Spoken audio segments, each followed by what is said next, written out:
રાજકોટમાં TRP game zone ખાતે સર્જાયેલ અગ્નિકાંડની ઘટનાને લઈ તાલુકા પોલીસ સ્ટેશન મથકમાં ટીઆરપી ગેમ ઝોનના માલિક તેમજ સંચાલક અને પ્રોપ્રાઇટર સહિત કુલ 5 લોકો વિરુદ્ધ ગુનો નોંધાતા ડીસીપીની પ્રતિક્રિયા. રાજકોટમાં ટીઆરપી ગેમ ઝોન ખાતે સર્જાયેલ અગ્નિકાંડની ઘટનાને લઈ તાલુકા પોલીસ સ્ટેશન મથકમાં ટીઆરપી ગેમ ઝોનના માલિક તેમજ સંચાલક અને પ્રોપ્રાઇટર સહિત કુલ 5 લોકો વિરુદ્ધ તાલુકા પોલીસ દ્વારા 304, 308 સહિતની કલમો હેઠળ ગુનો નોંધાતા ક્રાઇમ ડીસીપી પાર્થરાજસિંહ ગોયલે આપી પ્રતિક્રિયા.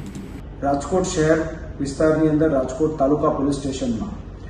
ટીઆરપી ગેમ ઝોનની અંદર જે દુઃખદ ઘટના બની છે તે દુઃખદ ઘટના અન્વયે રાજકોટ તાલુકા પોલીસ સ્ટેશનમાં આઈપીસી 304, 308 તથા અન્ય સુસંગત કલમો હેઠળ ગુનો દાખલ થયેલો છે, જેની તપાસ એસીપી ક્રાઇમ બ્રાન્ચ ભરત બસિયા દ્વારા ચાલુમાં છે.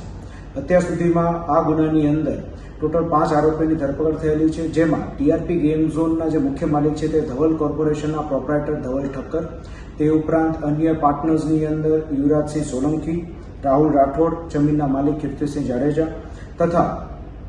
ત્યાંના મેનેજર નીતિન જૈનની ધરપકડ થઈ ચૂકેલ છે અને તેઓના રિમાન્ડ પણ મેળવવામાં આવેલા છે.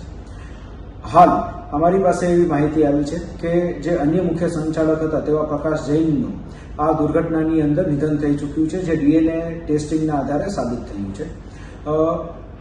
આગળ વધુમાં જે ટીઆરપી ગેમ ઝોનમાં જે દુર્ઘટના બની છે તે અન્વયે અન્ય પુરાવા અને દસ્તાવેજી પુરાવા મેળવવાની કાર્યવાહી હાલ ક્રાઇમ બ્રાન્ચ દ્વારા હાથ ધરવામાં આવેલ છે અને જે કંઈ બી અપડેટ હશે એ અમે તમને આપતા રહીશું.